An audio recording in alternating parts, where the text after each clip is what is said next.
So in the last session, we talked about reinforcement, what it is and why it's important. In this brief video, we're going to talk about marking behavior. What does it mean to mark behavior? Why is that important? Why do we use a clicker? Why can't we just say good boy?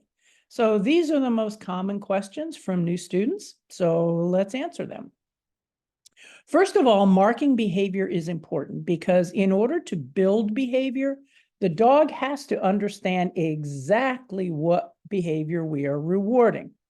Marking behavior lets the dog know that we like a behavior the very instant that it happens. To mark a behavior, we use a sound like the sound of the clicker. We call it a marker.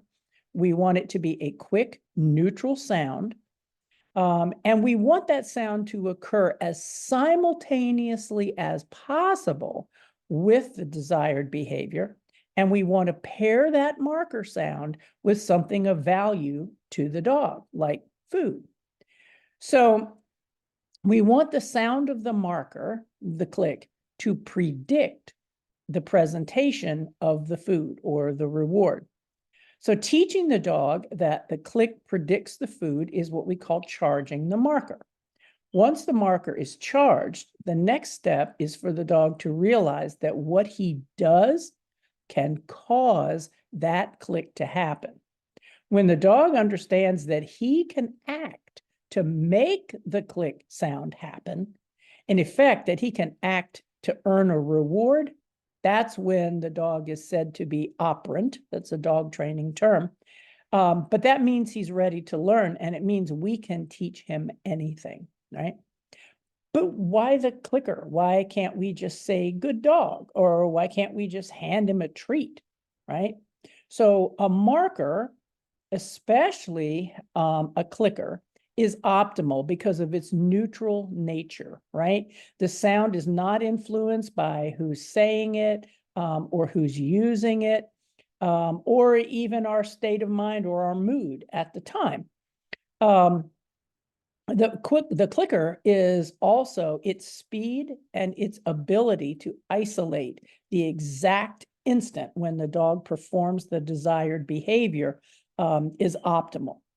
Behavior can happen quickly, and multiple behaviors can occur in a sequence faster than we can reach in our pocket for food, or even, say, oh, good dog, right? A sequence of behaviors could have happened in that time frame.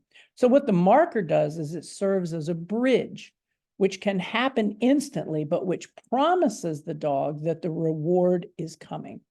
So it buys us time. It buys us time to present that reward, time to reach into our pocket for that treat or toy, or even time to give that verbal praise. Good job, right? Good boy. So we have to remember, though, that good boy, good job, good girl, that is not a marker. That is verbal praise. So it's a form of a reward in the same way that the food or a toy is a reward. So it's not a marker, it's a reward. So we need a marker that's instant and fast and free from emotional overtones and a unique neutral sound that the dog was not familiar with prior to being introduced to training. So the clicker is the way to go.